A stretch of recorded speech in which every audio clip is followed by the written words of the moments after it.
2 ঘন্টা লাইনে দাঁড়িয়ে মিলছে মাত্র 2 লিটার। তেলের সংকটের আশঙ্কায় ফিলিং স্টেশনগুলোতে ভিড়, আর সবচেয়ে বেশি বিপাকে পড়েছেন রাইড শেয়ারিং চালকেরা। দেশে জ্বালানি তেলের দাম বাড়তে পারে এবং তেল ফুরিয়ে যেতে পারে এমন আতঙ্কে রাজধানীসহ বিভিন্ন স্থানে ফিলিং স্টেশনগুলোতে গ্রাহকদের ব্যাপক ভিড় দেখা গেছে। রাজধানীর ঢাকার বিভিন্ন এলাকায় জ্বালানি তেল, অকটেন পেট্রোল ও ডিজেল বিক্রির পাম্পগুলোতে যানবাহনের দীর্ঘ সারি দেখা গেছে। অনেক জায়গায় এই সারি রাস্তা ছাড়িয়ে গেছে কয়েক কিলোমিটার পর্যন্ত। কিছু ফিলিং স্টেশনে আবার সাময়িকভাবে তেল বিক্রি বন্ধ রাখাও হয়েছে। এই পরিস্থিতিতে সবচেয়ে বেশি সমস্যায় পড়েছেন মোটরসাইকেল ভিত্তিক রাইড শেয়ার চালকরা।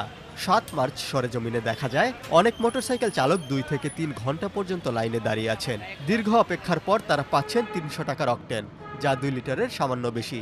চালকদের দাবি, এই তেল দিয়ে তাদের সারাদিন কাজ করা সম্ভব নয়। আমার তো মনে করেন আমার গাড়ি মাইলেজ দেওয়া হচ্ছে প্রতি লিটারে ৪৫ কিলো। এটাতে 3টা ভাড়া মারলেই শেষ। কাজ তো মনে করেন যে অর্ধেক দিনেই জায়গায়, মানে ৩-৪ ঘন্টা সময় তেলে লেগে গেলে তো অর্ধেকটা দিনেই চলে যায়। আমাদের রাইড সেট করলে তো 3 লিটার তেল লাগে, 3 লিটারের নিচে হয় না কোনো দিন। প্রায় 1 ঘন্টা ধরে যাবত আমি দাঁড়ায় আছি তেল নিয়ে। এখন তেল যদি না হয় তাহলে আমি ডেলিভারি দিব কিভাবে, মানুষের বাসায় বাসায় খাবার পৌঁছাবো কিভাবে? তেলের জন্য তেল যদি থাকতো তাহলে তো আমাদের সব পার্সেল তাড়াতাড়ি বাসায় বসে যাইতো। তরকারি মরকারি যা থাকে সব পয়সা যায়। আমাদেরকে প্রতিদিন 1000 টাকার তেল দিলে হয়। 2 লিটার তেল তো সর্বোচ্চ একদিনও চলবে না, কিন্তু রাইড শেয়ারিং যারা করি তাদের তো প্রতিনিয়ত প্রায় মিনিমাম 2-2.5 লিটার 3 লিটার তেল লাগে, কিন্তু সেই তুলনায় আমরা খুব কম পাচ্ছি তেল।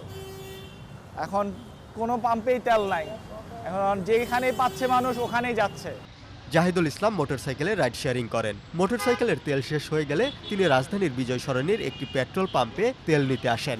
অকটেন পাওয়ার জন্য প্রায় 2 ঘন্টা লাইনে দাঁড়িয়ে থাকতে হয়েছে তাকে। রমজান মাসে এত দীর্ঘ সময় অপেক্ষা করতে হয়, দিনের বাকি সময় কতটা কাজ করতে পারবেন তা নিয়েও দুশ্চিন্তায় আছেন তিনি। মোটামুটি আমি 1.5 থেকে 2 ঘন্টার মতো হবে পিছনে ছিলাম, ওইখান থেকে আসতেছি। এভাবে তো আসলে সম্ভব না ভাই। রাইড শেয়ারিং আমরা করি কয় ঘন্টা, সর্বোচ্চ 8-10 ঘন্টা বা 12 ঘন্টা। একটা সিরিয়ালে যদি 2 ঘন্টা চলে যায়, আমাদের তো হচ্ছে 2 লিটার তেল দেবে, 2 লিটার তেলে তো আর হচ্ছে না। এখন সর্বোপরি কথা হচ্ছে রোজা রেখে এই যে 2 ঘন্টা রোদে দাঁড়ানো ছিলাম, এরপর তেল নিয়ে মনে হয় না যে আর মানে ওই পরিমাণ থাকবে, এনার্জি থাকবে রাইড শেয়ার তো করার মতো।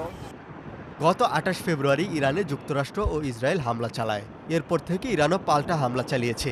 এদিকে মধ্যপ্রাচ্যের চলমান উত্তেজনাকে কেন্দ্র করে বিশ্ববাজারে জ্বালানি তেলের সরবরাহ নিয়ে উদ্বেগ তৈরি হয়েছে।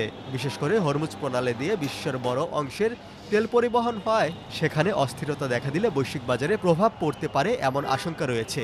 এ ধরনের খবর সামাজিক যোগাযোগ মাধ্যমে ছড়িয়ে পড়ার পর থেকেই দেশে ফিলিং স্টেশনগুলোতে তেল নেওয়ার চাপ বাড়তে শুরু করেছে।